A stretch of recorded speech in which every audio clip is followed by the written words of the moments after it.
God that you will bless this space. We pray, God, that you will anoint this ground, God, with your presence. We believe in the seed of the prayer of faith, believing, God, you are able to do all things with faith. I realize, God, that trouble may come during the process. You open the belly, God, give you the strength to persevere and see. Bless this work, the avenues that they may travel to get you. We pray now, God, you bless this space. Make it a space of great good, a safe place, a place where generations and generations can long to enjoy.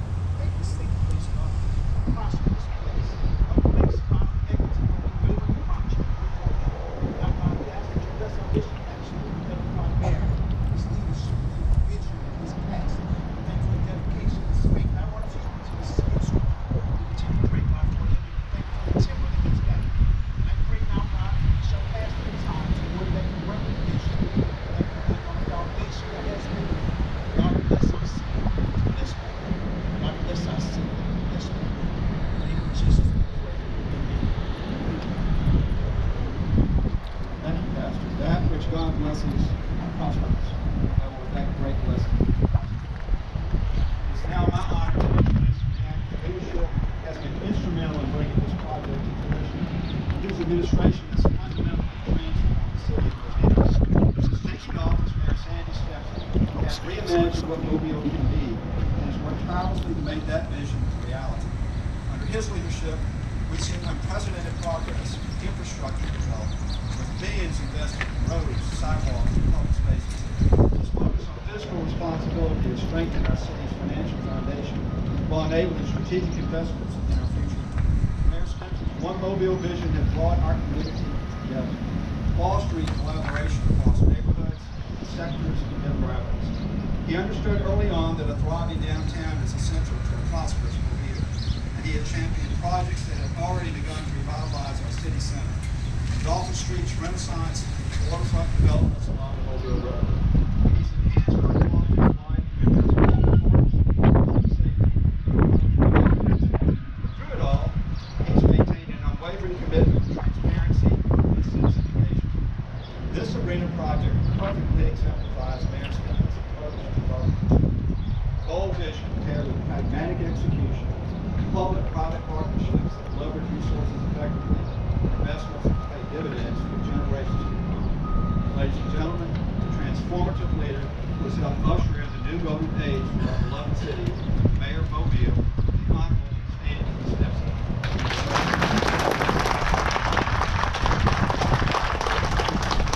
Thank you, Randy. Those were mighty kind words. And there are two mayors sitting on the front row, and they can attest that no mayor does anything by himself.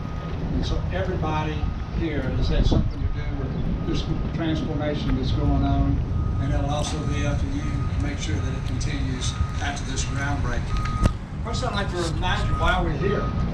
And that why is that for the last at least 11 and a half years, we've been working diligently to improve the quality of life for all citizens. And as we looked around and we would hear from time to time, there's nothing to do in the city of Mobile.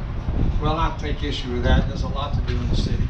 But on this site, we had an aging infrastructure on the downhill slide toward obsolescence. We couldn't attract the basement table, and it was just a matter of time of how much money we were going to spend maybe to renovate it. And as we looked at that, we realized that was not a viable option.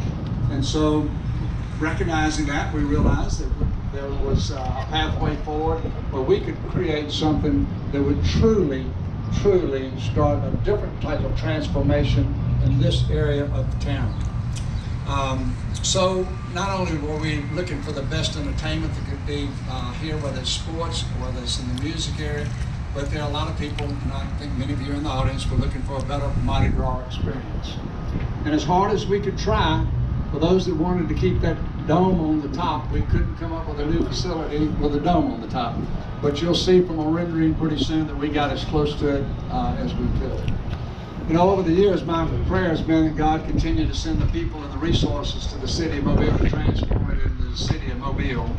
And so when I think about transformation, I truly just think about it as being an answer to prayer.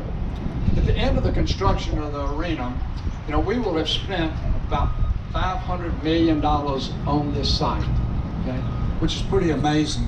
Especially when you think of, on this 23-acre site, we were losing several $1 million every year, and we really couldn't figure out how to put our finger in that dike, stop that outflow of cash until we came up with the present plan.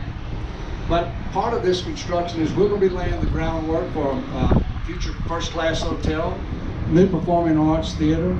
There'll be residential, retail, as well as restaurant developments, and much more. Within the next 10 years, I would predict there could be at least on this site $1 billion worth of investment. That is going to be amazing, and that will help continue the transformation of not just our downtown, but also the city in itself. So there will be several speakers today, but what I want to do is I want to thank some people that were very important in this. And first, I would ask the City Council if they would please stand. I know we have several of them here, but President C.J. Small, Vice President Gina Gregory, Corey Penn, Ben Reynolds, William Carroll behind me, Joel Days is not here, and Josh Woods. Now, thank y'all so much. But y'all, I can tell you that from the very beginning,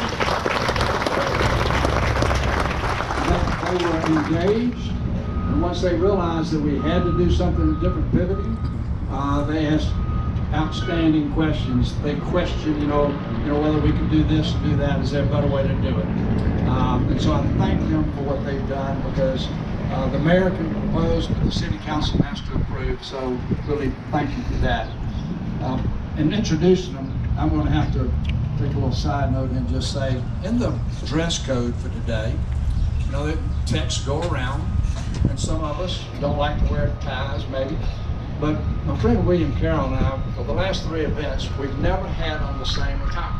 I mean, he'll show up with a coat and tie, I'll have a sport coat. I don't even have a sport coat. So today, William asked the question to somebody, and they said, no sport coat, no tie. And so I know that he feels bad about that. So William, I apologize that you didn't get the message. Did I cover it good enough for you? Okay, all right. Well, I did my best to cover for you, William, okay? But we change the subject now, but we've adopted a saying at City Hall, is that the money doesn't work, really nothing works. And that means that, if you don't have the funding to do things are just a dream. And so throughout this entire process, and really beginning 11.5 years ago, our financial consultants, PFM, specifically,